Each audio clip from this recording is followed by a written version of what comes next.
Bonjour, je vais vous présenter le programme Pilote OBS qui est une surcouche à l'environnement OBS Studio.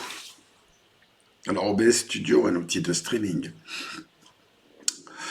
Je vais commencer par vous présenter mon bureau que voici. Alors sur ce bureau, vous voyez en arrière-plan, derrière ici OBS, avec à droite sa fenêtre de production, à gauche la fenêtre de prévisualisation, et ici vous avez en plus clair la fenêtre OBS Studio. Alors on va faire un tour rapide sur mon environnement OBS Studio. Vous avez ici un certain nombre de plans qui sont des scènes dans OBS Studio et ici des sources. Alors les sources sont rattachées à des scènes. Une scène est composée de X sources. Une source pouvant figurer sur plusieurs scènes. Alors vous avez ici dans Pilote OBS, pardon, vous avez ici la partie principale composée de 16 vignettes, pardon, 2 fois 8 possibilités de boutons de raccourcis. Alors, ces raccourcis portent des noms de scènes, parce que ce sont des raccourcis sur ces scènes. Au-dessus, nous avons 16 possibilités de boutons sur des sources. On peut activer indépendamment des scènes, des sources. Sachant que les sources pouvant, comme je vous disais, pouvant être exploitées dans plusieurs scènes, ça vous donne un certain nombre de possibilités quand même. Pardon. Et en dessous, chose que l'on ne verra pas aujourd'hui, vous avez ici 24 possibilités de presets lorsqu'on utilise une caméra PTZ. Alors une caméra PTZ, c'est des petites caméras à tourelles qui pivotent dans tous les sens. Elles sont en général télécommandables. Alors via des manettes, via des boîtiers, ou via tout simplement un PC, ou via Pilote OBS. Alors comment rentre-t-on dans la configuration de cette interface? En cliquant sur ce bouton, j'ai ici accès à la paramétrie du panneau. Alors le premier onglet, c'est la liste des scènes, autrement dit ce qui se trouve ici, que je peux configurer. Alors ça se passe comment? Je vais cliquer par exemple ici sur ces petits boutons, à droite du nom de la scène. Plutôt que de la saisir, je peux maintenant sélectionner directement dans la configuration OBS une scène. Bien sûr, chose que j'ai oubliée et qui est très importante, il faut avoir saisi ici l'adresse IP du PC que l'on veut entre guillemets attaquer. Ça peut être le PC lui-même, hein, ce qui est mon cas de figure aujourd'hui. Là, OBS Studio et Pilote OBS sont sur le même PC. Mais Pilote OBS peut être installé sur un autre PC du réseau. Si l'on met ici l'adresse IP, depuis un autre poste, on peut télécommander les opérations directement sur le poste de production OBS. Alors ici, j'ai vu que je pouvais aller chercher un nom de scènes dans une liste. Là, j'ai une bibliothèque dans un dossier avec un certain nombre de vues. Donc je clique dans une au hasard. Là, je viens de ramener par exemple directement pour décorer cette vignette une image. Ici, j'ai la possibilité de l'enlever. Ici, j'ai la possibilité de visualiser cette image. Et ici, j'ai une super possibilité qui consiste à capturer un bout d'écran.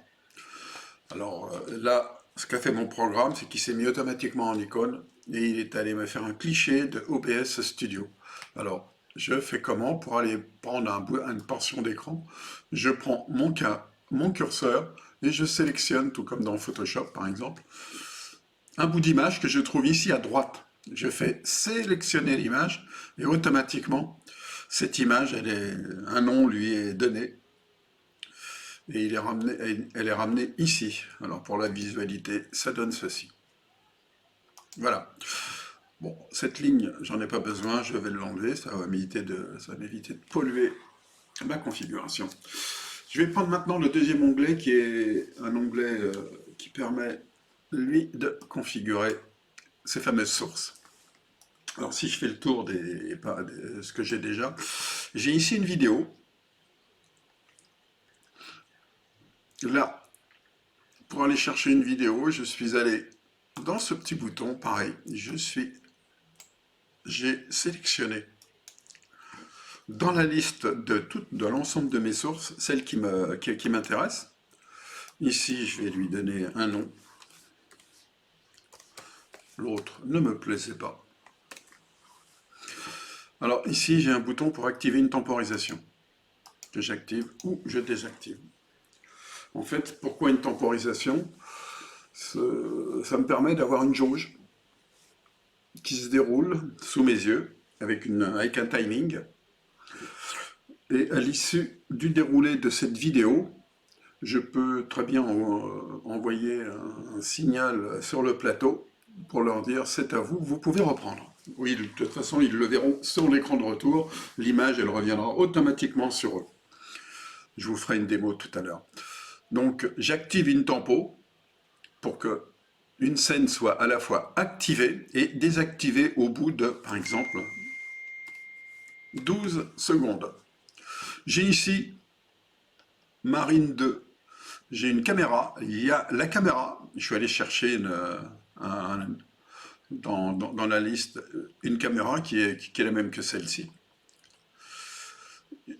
Donc, il n'y a pas de temporisation. Il faudra un acte pour l'activer et un acte pour la désactiver. Pareil pour le PPT. Pareil pour le bandeau du bas. Je peux activer ou désactiver le bandeau du bas. Un message défilant. Ici, j'ai un jingle. Et là, j'ai deux bandeaux avec le nom et la qualité de la personne qui s'affiche. C'est quelque chose de graphique. Donc ça a été activé pour chacun à 13 secondes. Alors ces petites animations ont été faites sous PowerPoint. Et dernière chose sur les deux premiers onglets. Comme vous pouvez le voir, vous avez ici une liste de 1 à 16. À supposer que ce poste qui est la scène 10, je la sélectionne, je fais flèche vers le bas, je peux réaffecter sur un autre bouton la valeur d'une touche. C'est valable aussi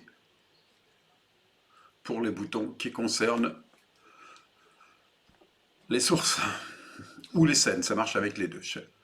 Ici, vous avez un onglet. Alors, si c'est activé, je peux accéder à la gestion des caméras PTZ. Alors, ces caméras PTZ, comme je vous le disais tout à l'heure, sont des caméras pilotables. Je dois mettre ici l'adresse IP de cette caméra. Je peux aller jusqu'à gérer 2 caméras par environnement. Ici, j'ai la possibilité de faire des transitions par un plan, c'est-à-dire pour masquer les mouvements de la caméra. Je peux temporairement, automatiquement basculer sur un autre plan. Et à l'issue de la tempo qui est ici, pourra revenir ensuite sur le plan de la caméra PTZ. Alors comment je fais? Je sélectionne, je fais transition par le plan large. Ici, je vais sélectionner dans la liste, dans la configuration, le plan large, PPT, le plan large que voici. Et je sélectionne en dessous le plan de la caméra qui lui est le plan PTZ. Voilà. Alors, ça prend à peu près ça prend 2 secondes, auquel on va rajouter ici un certain, là par exemple, en rajoutant 1 seconde, ça fait 3 secondes. Donc entre deux mouvements, entre deux presets de caméra, vous aurez un plan de substitution. Vous avez aussi la possibilité de geler l'image de la caméra pendant les transitions. On peut avoir des effets qui ne sont pas toujours désirés. Alors ici, vous avez, comme je vous expliquais tout à l'heure, la possibilité d'avoir vos 16 vignettes de 1 à 16 pour fixer un plan.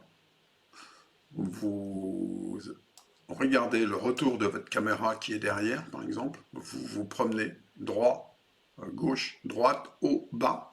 Ici, vous pouvez zoomer, les fonctions de zoom et de dézoom. Ici, comme ici, vous avez la vitesse de déplacement, aussi bien du zoom que des déplacements latéraux. Et vous avez accès au réglage du gain, de la balance des blancs, de l'iris et du focus. Alors par défaut, tous ces plans sont en automatique. Je vous conseille de les laisser dans un premier temps en automatique et éventuellement, ensuite, si ça ne vous convient pas, notamment sur la balance des blancs, vous pouvez activer, changer et mettre sur ces presets. Voilà. VAR, vous choisissez vous-même, ça va jusqu'à 9000 et quelques Kelvin. Vous choisissez vous-même, vous réglez ici vous-même votre balance de blanc. Alors ici, par exemple, vous pouvez affiner. C'est un peu plus fin au niveau des réglages. Alors vous avez les mêmes options pour les 4 possibilités de réglage. Voilà. Ici, vous avez en raccourci la possibilité d'accéder à un outil qui va scanner le réseau et qui va vous fournir automatiquement les adresses de vos caméras PTZ.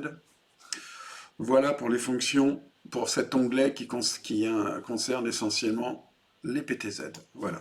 Je vais le désactiver, n'ayant pas de caméra PTZ pour vous faire une démo sous la main. Mais bon, ça fonctionne comme je viens de vous l'expliquer. Et dans la plupart des cas, vous avez des bulles sur les boutons. Je vous conseille éventuellement, si vous êtes un peu perdu, de regarder le contenu de la bulle.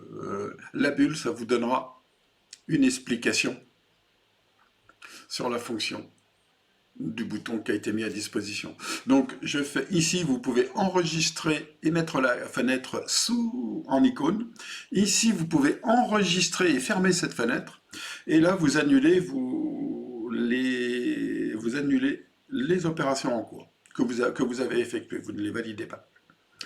Donc moi, ce que je préfère, c'est faire celle-ci à la limite. Je le mets en icône. C'est assez rapide. Et pour y accéder, c'est d'autant plus rapide. Pardon, là, j'ai lancé les fonctions d'enregistrement. Ce n'est pas ce qui m'intéresse. On va plutôt aller ici. Voilà. Ici, j'appelle. Et là, je mets en icône. Vous avez un autre raccourci ici. Voilà. Ça vous permet un accès beaucoup plus rapide. L'essentiel, c'est que vous ayez sous les yeux cette fenêtre. Alors je vais vous faire une démo de l'ensemble de ces boutons, mais vous ne me verrez pas opérer, vous ne me verrez pas cliquer, mais je vous dirai les différents boutons sur lesquels j'appuie parce que je vais perdre la main au niveau de l'interface. Alors voilà, nous allons passer sur le plan large. Vous avez ici le plan large qui est le studio avec son écran de retour qui est derrière. Alors dans cet écran de retour, on peut passer par exemple le PPT. Voilà. Je vais l'enlever, on peut passer une caméra. Bon là, n'ayant qu'une caméra, j'ai la même image, mais ça pourra être un duplex par exemple, avec quelqu'un qui est à distance. On peut mettre un message défilant. Là, je suis dans les boutons de source. On peut mettre ici, on peut afficher le nom de la personne. Voilà, option numéro 1. C'est une petite vidéo avec le nom et la qualité de la personne qui intervient. Alors pour ces deux boutons, ce sont des boutons avec des temporisations. C'est-à-dire que j'appuie une fois et à l'issue des 12 secondes, automatiquement, cette fenêtre va se fermer. La source deviendra invisible. Il n'y a pas... j'économise des gestes et surtout du stress en production. On peut supposer un programme où un animateur doit annoncer les actualités, par exemple, on change de thématique. Chapitre numéro 2, on passe aux actualités, on imagine cliquer donc sur un bouton.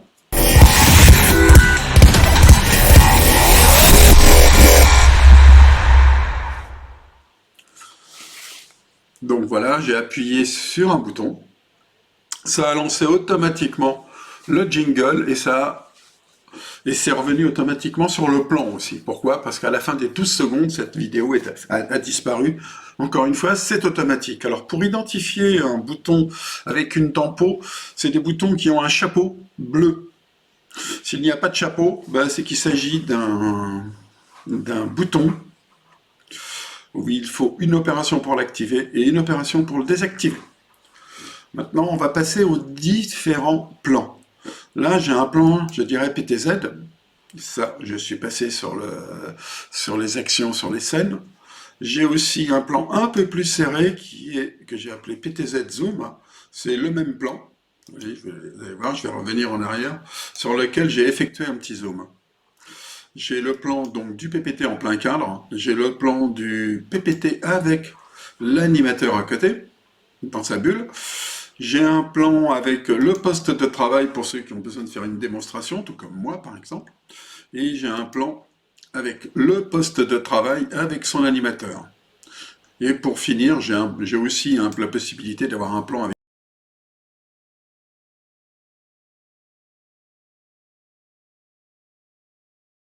en plein cadre, là où elle en était. Voilà. Eh bien, je vous remercie de m'avoir suivi pour ce balayage des fonctionnalités de Pilote OBS. Et je vous dis à bientôt. Au revoir.